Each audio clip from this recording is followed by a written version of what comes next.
প্ৰথমে আমাৰ অতি শ্ৰদ্ধাৰ তথা আজি অনুষ্ঠানৰ আমাৰ মধ্যমণি তথা মুখ্য ব্যক্তি ভীম বৰগোহাঁইদেৱলৈ আমাৰ সমলৈ হৈ পুনৰ আমি আন্তৰিক শ্ৰদ্ধা নিবেদন কৰিছোঁ।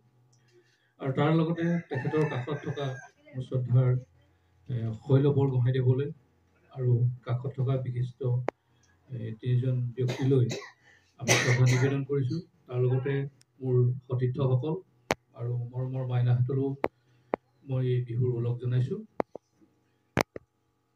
আচলতে আমি অসমীয়া ভাষা সংস্কৃতিৰ কাৰণে এখন আলোচনী বিগত 2018 চনত আমি জন্ম দিছিলোঁ।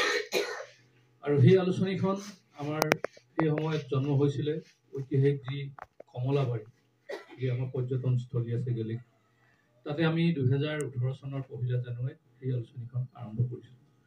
আৰু উদ্দেশ্য আছিল যাতে বিভিন্ন ধৰণে যেনেকৈ অসম সাহিত্য সভাৰ পৰা আদি কৰি বিভিন্ন সংস্থাই সংগঠনে আমাৰ নিজৰ ভাষাটোৰ কাৰণে যিমান পাৰে তেওঁলোকে চেষ্টা কৰি আছে। আৰু আমিও য'ত কিঞ্চিত মানে আমি অসমৰ ভাষাক বা কলা সংস্কৃতিক আমি কিবা প্ৰকাৰ আমি সেৱা কৰিব পাৰোঁ নেকি, তেনেকুৱা উদ্দেশ্যে আমাৰ সমলৈ এনেকৈ গোষ্ঠী কেইজনমান ব্যক্তিৰ আলোচনা মৰ্মে সেই তেনেধৰণে আমি আলোচনীখন জন্ম দিছিলোঁ 2018 চনৰ 1 জানুৱাৰী। তাৰ পাছৰ পৰা সমান্তৰালকৈ আমি ফেচবুকত এটা গ্ৰুপ কৰিলোঁ আৰু লাহে লাহে সেই গ্ৰুপটোৰ প্ৰতিও মানুহে এটা সঁহাৰি জনালে আৰু আমাৰ আলোচনীখনৰ প্ৰতিও সঁহাৰি জনালে। আৰু আলোচনীখন আমি অলপ অগতানুগতিকভাৱে মানে জন্ম দিলোঁ। ধৰক এতিয়া যি আমাৰ এই কাগজ ধৰক এনেকৈ পেপাৰৰ যিটো মানে ধৰক আলোচনী থাকে, ঠিক তেনেধৰণে নহয় আলোচনীখন সহজতে যাতে নিজে বহি পিনে ক'ৰবাত থাকিলে যাতে মোবাইলতে চাব পাৰে, তেনেকুৱা ধৰণৰ ব্যৱস্থাৰে আমি ৱেবছাইটত এই আলোচনীখন উপলব্ধ কৰিলোঁ। আৰু দেখিলোঁ এতিয়া নতুনকৈ উঠি অহা যিবিলাক আছে তেওঁলোকে এনেকুৱা পেপাৰ আলোচনীতকৈ তেওঁলোকে সেইবিলাক ধৰণৰ মানে কথাবিলাক বেছি জানিবলৈ আগ্ৰহ কৰে, কাৰণ এতিয়া সময়টো হ'ল ডিজিটেলি সময়। আৰু সেই চিন্তা কৰি যেতিয়া দিলোঁ, আগবঢ়ালোঁ, তেতিয়া ইজনে সিজনে যেতিয়া আমাক সমৰ্থন জনালে তেনেকৈ আদৰি ল'লে। আৰু আদৰি লোৱাৰ ফলতে লাহে লাহে আমাৰ ফেচবুকৰ গ্ৰুপটো অলপ সম্প্ৰসাৰণ হ'বলৈ ধৰিলে। আৰু তাৰ লগত ইজন সিজনকৈ যোগ হৈ বহুজন সদস্যই আজিৰ দিনত তাতে এটা ডাঙৰ এখন ফেচবুক এটা গ্ৰুপলৈ ৰূপান্তৰিত হ'ল। আৰু ঠিক তেনেধৰণে আমাৰ অসমৰ যিসকল প্ৰবাসী অসমীয়া আছে তেওঁলোকৰ নিজৰ ভাষাটোক তেওঁলোকৰ পাৰ্যমানে মানে নিজে সেৱা কৰিবলৈ চেষ্টা কৰে, চৰ্চা কৰিবলৈ চেষ্টা কৰে। আৰু ঠিক তেনেধৰণে আমি ভাৰতৰ বিভিন্ন ৰাজ্যৰ তেনেকুৱা লেখকসকল আমি পালোঁ। আৰু তাৰোপৰি ভাৰতৰ উপৰিও যিবিলাক মূল আমাৰ অসমীয়া প্ৰবাসী অসমীয়া আছে আৰু তেওঁলোকেও আমাৰ আলোচনীখনৰ লগত সংযুক্ত হ'লহি আৰু তেওঁলোকেও আমালৈ তেনেধৰণে তেওঁলোকে লেখাবিলাক আগবঢ়াই দিলে। আৰু ঠিক তেনেধৰণে গৈ আলোচনীখন প্ৰায় বিভিন্ন আমাৰ ভাৰতৰ উপৰিও বিভিন্ন দেশলৈ লাহে লাহে সম্প্ৰসাৰিত হৈ গ'ল। আৰু আজিৰ দিনতো তেনেকুৱা হৈ আছে। আৰু এইখিনি কৰাত আমি অকল এজন বা দুজন ব্যক্তি নহয়, ইয়াত আমি সামগ্ৰিকভাৱে আমি যিমানসকল আজি আছে প্ৰায়সকলে হ'ল এটা শিতানৰ পৰিচালক। আৰু গুৰুত্বপূৰ্ণ এটা শিতান তেওঁলোকে পৰিচালনা কৰি আছে। আমি দেখিছেই পৰিচয় কৰাই দিলে এই দীপজ্যোতি গোহাঁই, আমাৰ আলি হাইদৰ খাদিমুদ্দিন, অঞ্জনা কোঁৱৰ বা কুমুদ গোহাঁই, তেনেকৈ সকলোৱে এটা শিতান আমাৰ সেই তাতে মানে পৰিচালনা কৰে। সপ্তাহৰ প্ৰতিদিনত এটা শিতান তেওঁলোকে আগবঢ়াই যায়।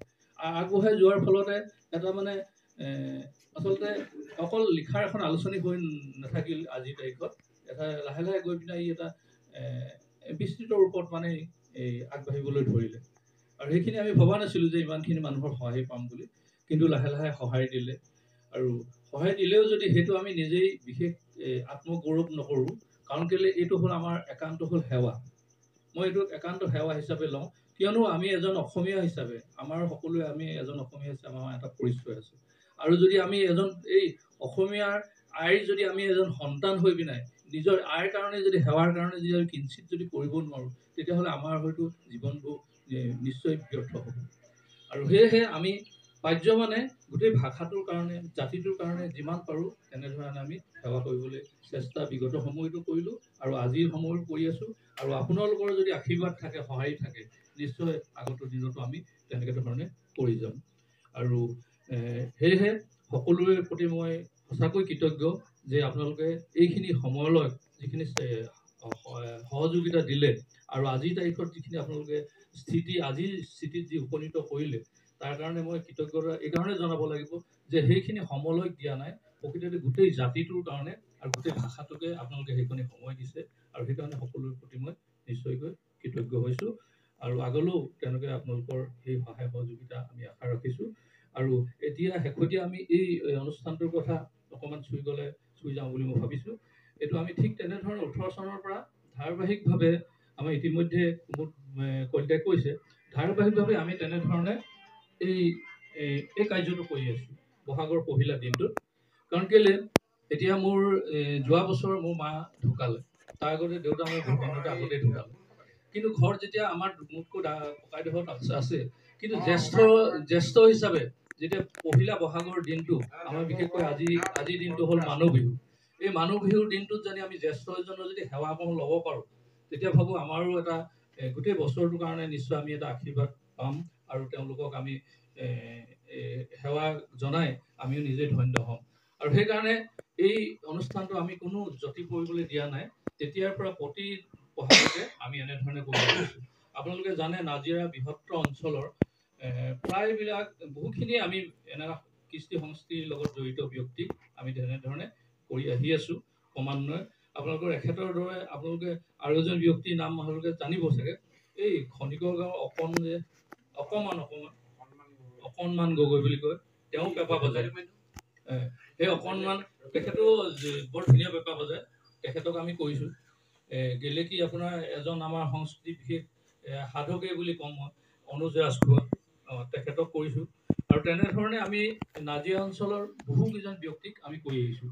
কিন্তু আমাৰ তাৰ মাজতে আমি এটা উদ্দেশ্য আমি লৈ কাম কৰিছোঁ যে কি হ'ল, যিসকল ব্যক্তি আমাৰ কাৰণে সমাজত মানে বিশেষভাৱে পৰিচিত নহয়, কিছুমান ধৰক আজি মেডিয়াৰ যোগেদি বা মানুহৰ যোগেদি জানি আছে, কিন্তু এনেকুৱা ব্যক্তি যি এখেতৰ আজি যদি আমি পৰিচয় কৰি দিব পাৰোঁ, আমাৰে নিজে ভাল লাগে, হয়নে বাৰু?